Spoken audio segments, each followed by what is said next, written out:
Talk to me nice. Talk to me honestly. Look in my eyes. Don't let it fall on So you. before we actually start, let me go next. I just want to give just a quick overview of who I am and why the heck you should even listen to me when it comes to sales. So, I am currently a manager in our mid market segment for multi channel and consumer goods at Google. That's a mouthful, but it really just means a lot of our CPG brands, a lot of our brands that have like omni channel presence, that do digital advertising. I oversee a team that manages that type of client. I'm also a lot of other things, and I like to pride myself on being this really nice mixture of head, heart, and hustle. And that just means I am very intelligent, very logical. I try and approach things in that way. There's always heart in everything that I do. As I care deeply for people. Um, Women of color specifically are a place where I want to have impact and want to be able to help our community thrive.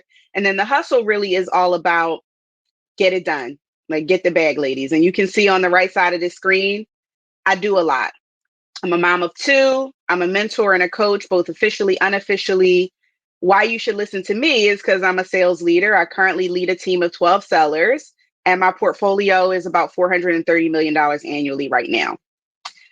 13 years experience across various different areas within and outside of Google. I also have an online business that I do with really cool vegan hair, skin, and wellness products. I do some DEI consulting, and I have a children's book that's coming out soon. So if this teaches you nothing else, it's that whatever dream you have, you can achieve it. You just have to go for it.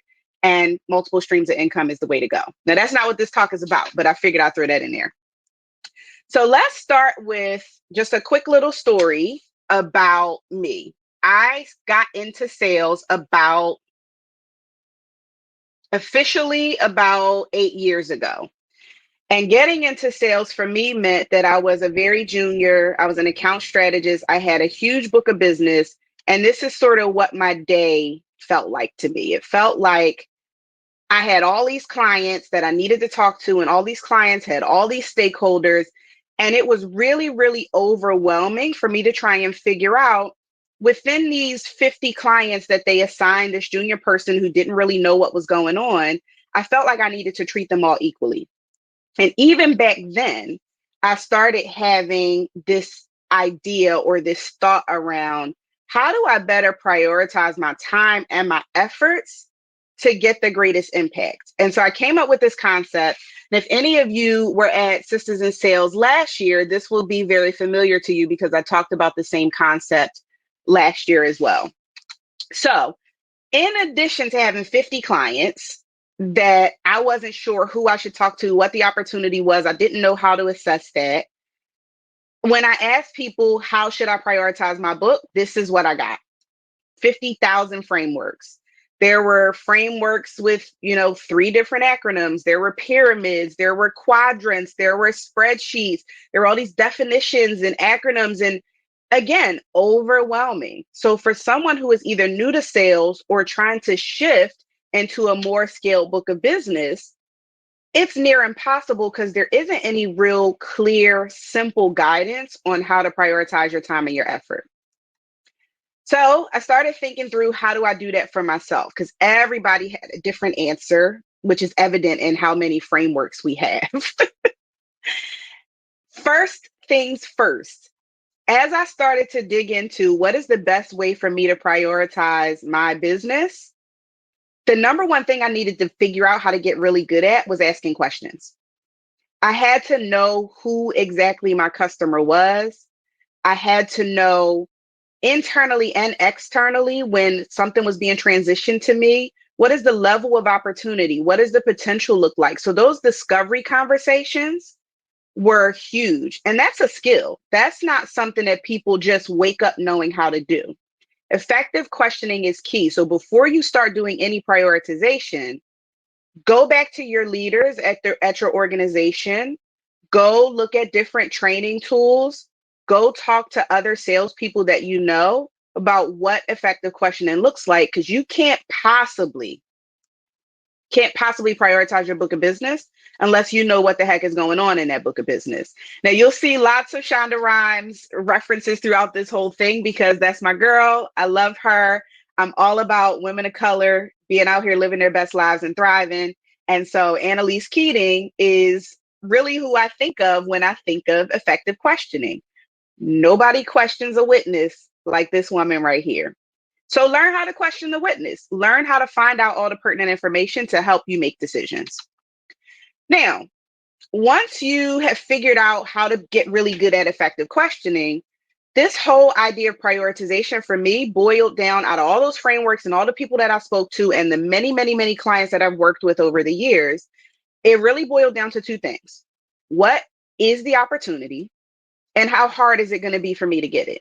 And you see these quadrants all the time. It's skill versus will. It's revenue versus product adoption. It's all these different things and all the different metrics that various organizations have depending on what you're selling.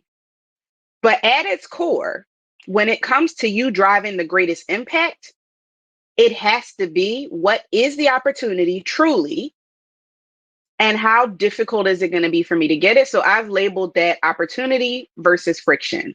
And as you can see with this from this quadrant here, high opportunity sometimes comes with a lot of friction. And you have to assess, is that something that's worth the effort? So you have to do a cost risk assessment to determine if it's worth the effort as you go through and prioritize your business.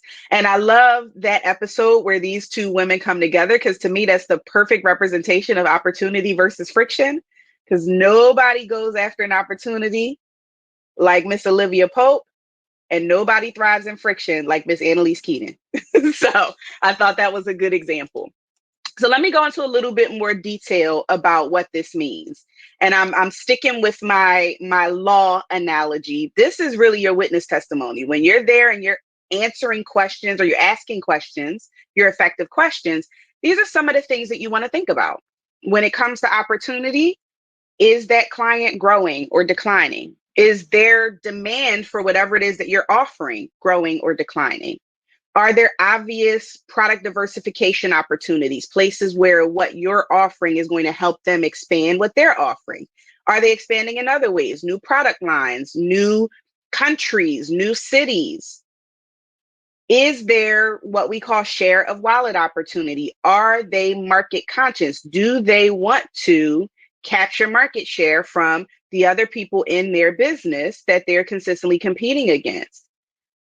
Are they utilizing your competitors? So your share of wallet.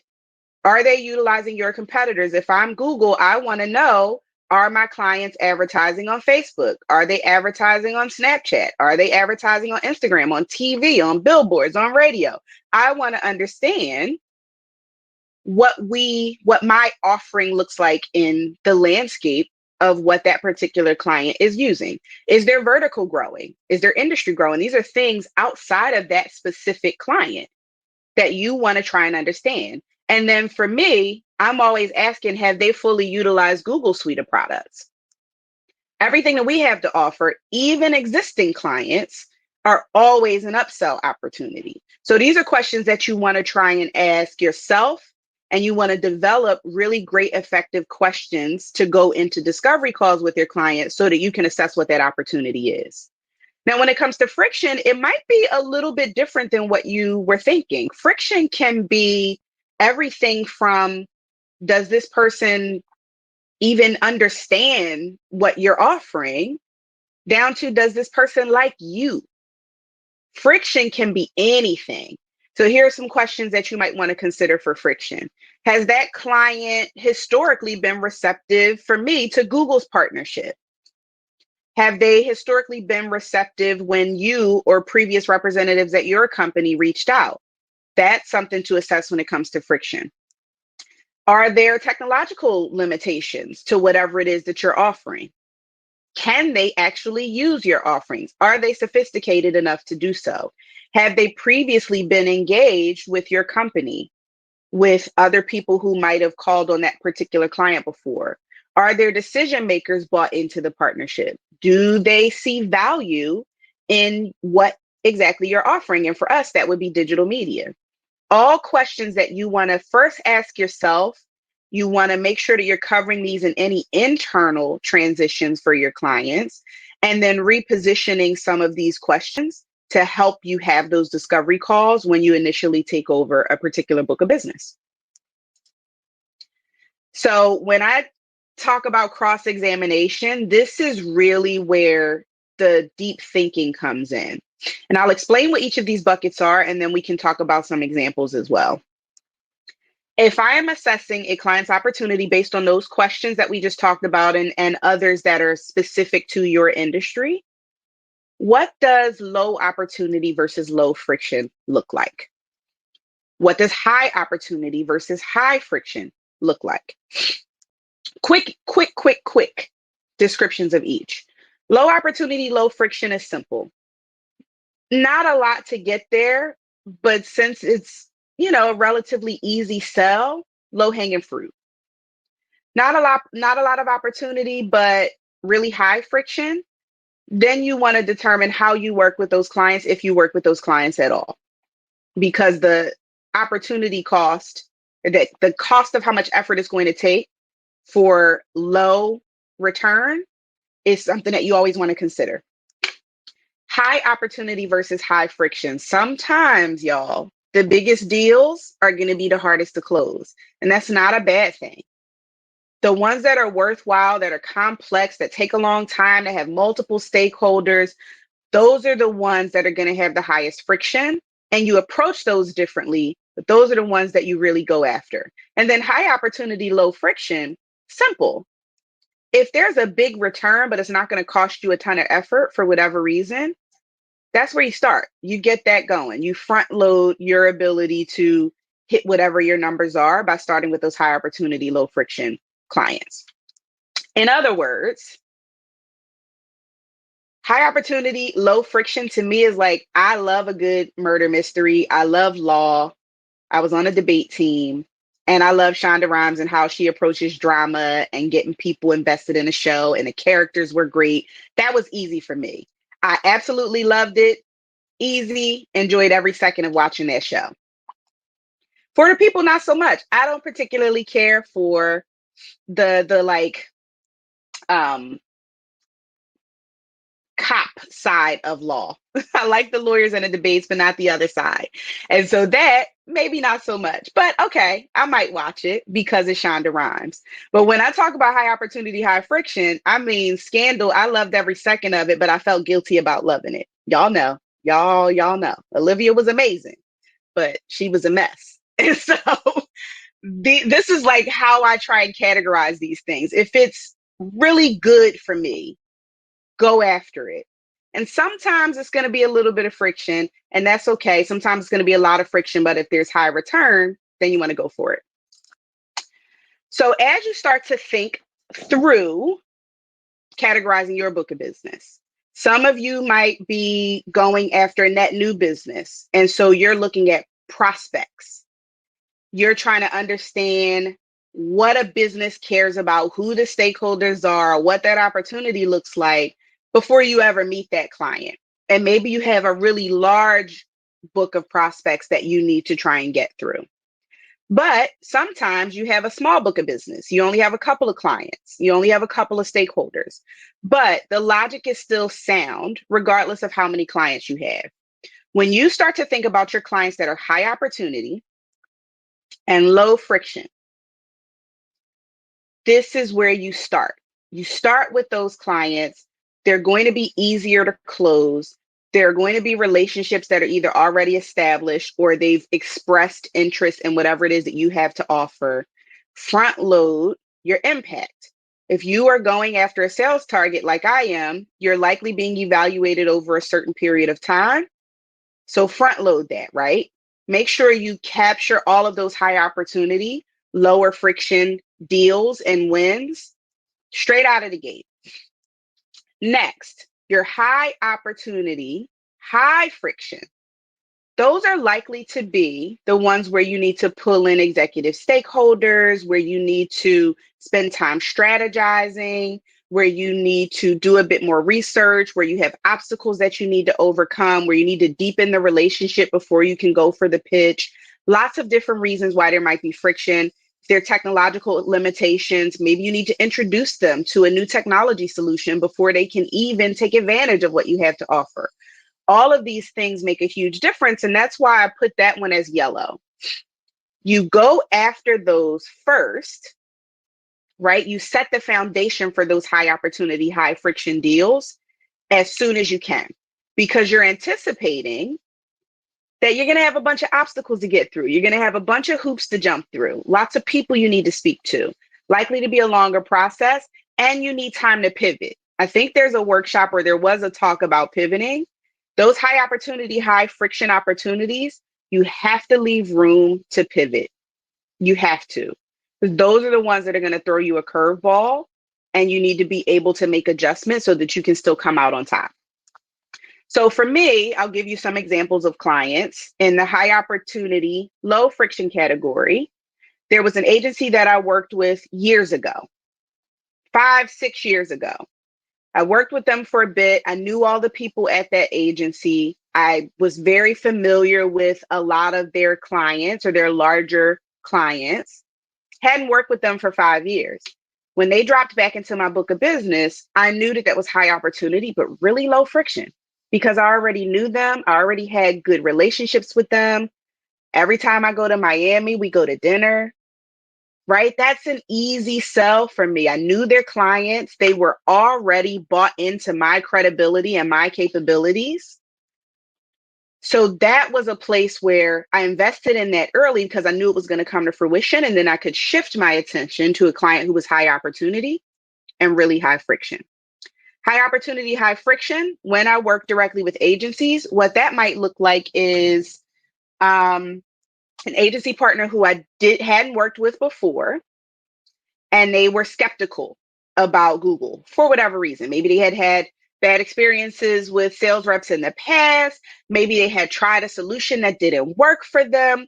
Whatever the issue was, they were skeptical and hesitant to work with us. And so there were a lot of barriers that I needed to break in order to uncover the real opportunity there. And there were lots of relationships that I needed to build and, quite frankly, repair before I was able to capture that opportunity. So for me, that's where I spend the majority of my time. Pretty much always. Now I manage a team, so I'm not on the front lines except for with our largest clients. But even there, those large clients that need all hands on deck, I am assessing very early in the quarter. Let me meet with them. Let me figure out who the stakeholders are. Let me start to build some rapport and position myself as a resource for them, because that's going to be high opportunity, low friction. And then those high opportunity, high friction clients, that's where I'm going to spend a majority of my time as a sales leader. Now, we already talked a little bit about low opportunity, low friction. I think everybody sort of understands, you get it where the getting's good with that, and then you move on. But your low opportunity, high friction, I want to pause there, because you would think that low opportunity, high friction, you throw them away, right? Question I want to pose to you is, if the friction were not there, would they still be low opportunity? That's a question you want to ask yourself as you categorize clients in that bucket, because sometimes the friction is what makes them low opportunity. So that's something that you need to try and understand as you conduct those discovery conversations and as you do your research. Now, I want to talk a little bit about how this applies when you have a much smaller book of business. With a much smaller book of business where you only work with a couple of brands, then you want to try and apply this to different initiatives. First, at the client level, if you have 4 clients, you still assess them. All 4 clients might be high opportunity, high friction, because that's just the nature of your business, or that's how things were segmented amongst your sales team, right? So with smaller books of business, you might not utilize the full quadrant. But you can also apply this to stakeholders.